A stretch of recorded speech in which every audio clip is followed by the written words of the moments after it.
Twongera okusabira emyoyo gy'abagenzi Omukama agiwummuze mirembe n'okugumya ab'eŋŋanda n'emikwano ate n'okusabira abalumiziddwa Omukama abasuuse. Bwe tweyongerayo Sipiika Anita Among kyaddaaki azizzaayo amabaati 500 ge yafuna mu kitundu kye eky'e Bukedde yagyakiikirira. Ono era asabye abalala abafuna amabaati gano okugazzaayo gasobole okuyamba abawejjere. Bino bibadde mu lutuula lwa Paalamenti olw'eggulo olw'olunaku olwaleero nga ye Omubaka Ssemuju mweralikirivu olwa Ssaabaminisita okubanga takyalabika. Sipiika wa Paalamenti Anita Among Magogo amaze gobe mu kibya bwaguza amabaati agoya ddala 500 n'agakwasa omuyambi we agazzeewo mu ofiisi ya Ssaabaminisita ngasobole okutwalirwa abawejjere b'e Kalamojja gye gaali galina okugenda.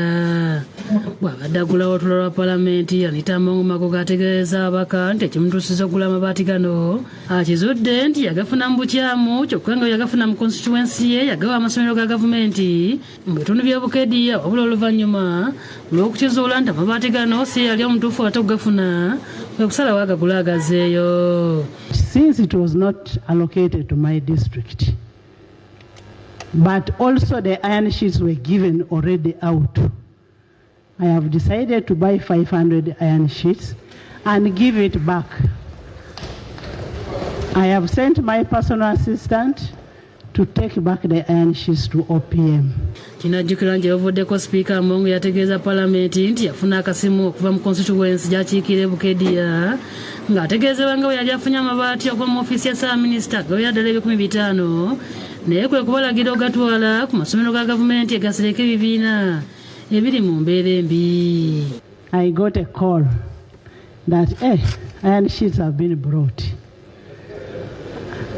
and when they were taken, I said give it to the schools. Little did I know that the iron sheets were made for another region.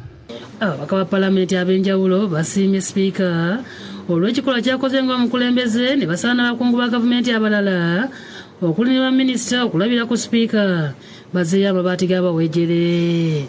Bw'aba Sipiika nga ali exemplary nga bw'aba tugambye nti ge yagakomezaawo kiba kya buntu bulamu nabo bonna bagatwalakola kigakomyawo.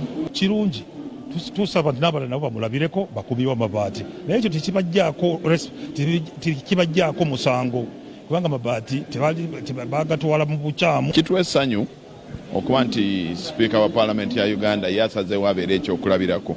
Waviirayo kugamba amabaati gaddeyo abalaze abalala bagoberere obukulembeze obutuufu. Ku bintu ebibuze akibbye avunaanibwa n'akikuumye ng'amanyi si kike naye aba n'omusango. Buli muntu yatwala amabaati yandibadde adduka bunnambiro n'agazzaayo kubanga amabaati ago gakuuma kikufuula omubbi.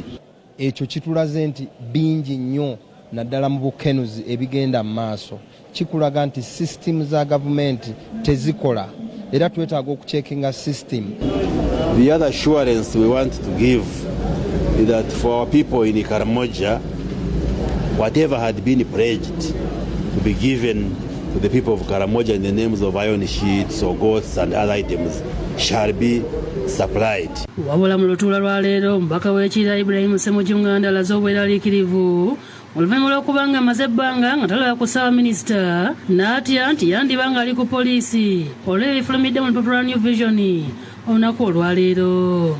Nabbanja ne banne Kadaga nakadaama ababakola mu ofiisi ya Prime Minister abalina kubanga babiruzire kuba kati nze olwaleero eggulo salabye Nabbanja ate nga tulaba ndi poliisi eyisa ababbi amabaati n'olwaleero simulabika okubuuza Sipiika Nabbanja bamusibye newunyiza nnyo Sipiika nga ati banakumusiba kuba nze wendabira ku Nabbanja ngenda kukubira poliisi nti suspect ali wano.